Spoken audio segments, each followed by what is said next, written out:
I would like to start off by giving a disclaimer. I am not a doctor. I would like to advise you, if you want to do this preventative treatment for autism, then you will need to speak to your doctor about it, because if you are planning on using this preventative treatment, it could also cause harm too, because as of everything, moderation is key when dealing with the human body. So I just wanted to throw that out. But if your child has autism and you want to know why, or you want to know how to prevent your child from becoming autistic, then just keep watching.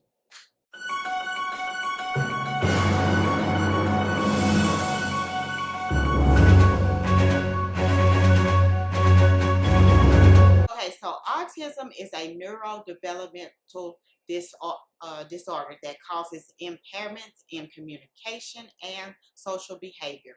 It's diagnosed at the age of 3, but as early as 14 months, and it could be present from birth. And here's why I say that. Let's take a step back and go to historically, autism was called something else. It was known as Peak's disease and Minamata's disease. Now, this was caused by exposure to mercury, which have the same effects as what we call today as autism. Now, Pink's disease was disappeared when the teething powder that contained mercury was removed from the market. Minamata's disease, just historically, it was from 1932 to 1968, when 27 tons of mercury was dumped into the Minamata Bay in Japan. And the result of that was over 3,000 victims who fed on the fish that was in the sea. Their diet consisted of the fish. They developed symptoms just like the ones that autistic patients have nowadays. This was documented.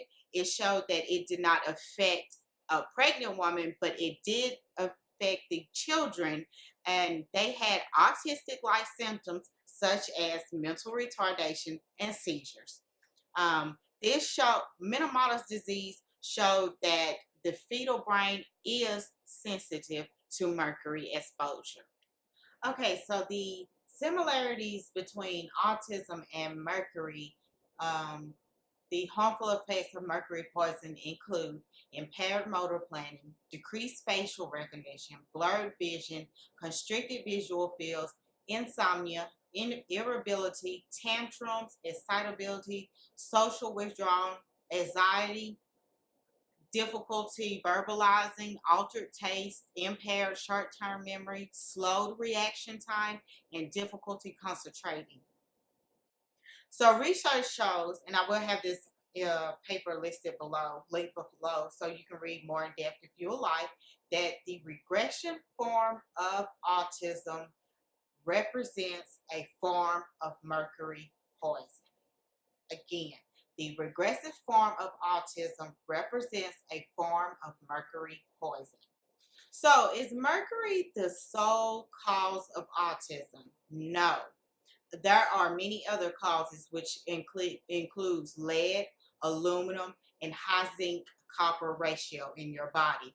And that's why I gave the disclaimer at the beginning, because if you do decide to increase your zinc intake, you could, if you go too far with it without consulting a doctor, you still could lead yourself into the exact same boat or even worse. But however, nothing has been shown to cause harm to neurons like mercury.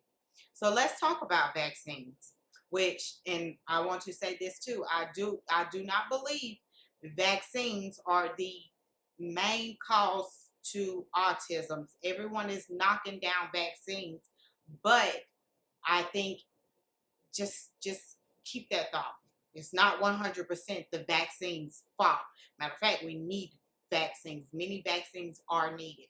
So 2 components in vaccines. You have the agent that you need to have an immune response to, such as the measles, and then you have something to enhance the immune response.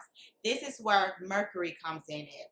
Other components like this is mercury, lead, aluminum, MSG. All those can be in vaccines to fulfill this purpose. So the purpose of mercury or aluminum or MSG is to make your immune system respond for as long as possible. So mercury hides in the body. The more severe the autism, the lower your mercury level. So studies have shown that mercury have nothing to do with autism. The problem with this conclusion is that mercury cannot be eliminated out of your system. The mercury is not registering on the test because tests only show what is being eliminated. It is not showing what your body is holding on to. So that's why the mercury level seems lower. If you have autism, that is why your mercury level seems low, because you personally cannot get rid of mercury. You can't eliminate it. So what test is going to pick that up? So this is where zinc comes in. So zinc makes detoxification of mercury possible, and it provides protection. Zinc deficiency is a biomarker for autism and a risk factor, and many autistic children have zinc deficiency. And I will show that point in these photos coming up here. So in this first picture, you see zinc concentration for each patient in the study. You have the autistic disorder and two other disorders, but we're going to focus on autistic disorder. So the line, the 66 line shows the low cutoff value for zinc concentration. And as you can see, most people with autistic disorder, they are hovering around the low cutoff value for zinc concentration. The majority of people with autism have low zinc levels. Okay, this next picture is copper concentration for each person, each patient. And the 153 represents the cutoff value, the high cutoff value. So as you can see, people with autistic disorder, they are hovering around that high cutoff value. The majority of patients with autism has a high concentration of copper. Now, this is because zinc and copper compete with each other. Copper, basically the short form of this is when your zinc levels is low, your copper concentration will be high because zinc and copper compete with one another. And in this picture, you have your zinc copper ratio, and of course we're going to look at the black dots, which are for autistic disorder, and the black vertical line at 0.8697 is the control mean value.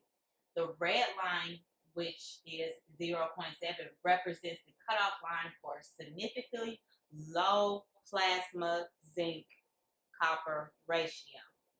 The green line at 1.0 represents the normal value for zinc copper ratio in children. The majority of people with autism, zinc copper ratio is low. And all of this is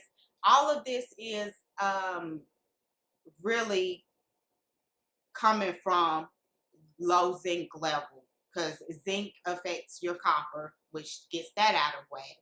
And then in turn, you can't get rid of those heavy metals such as lead, mercury, MSG, aluminum. Your body cannot get rid of that. And once your body can't get rid of that because you're zinc deficient, you end up with autism.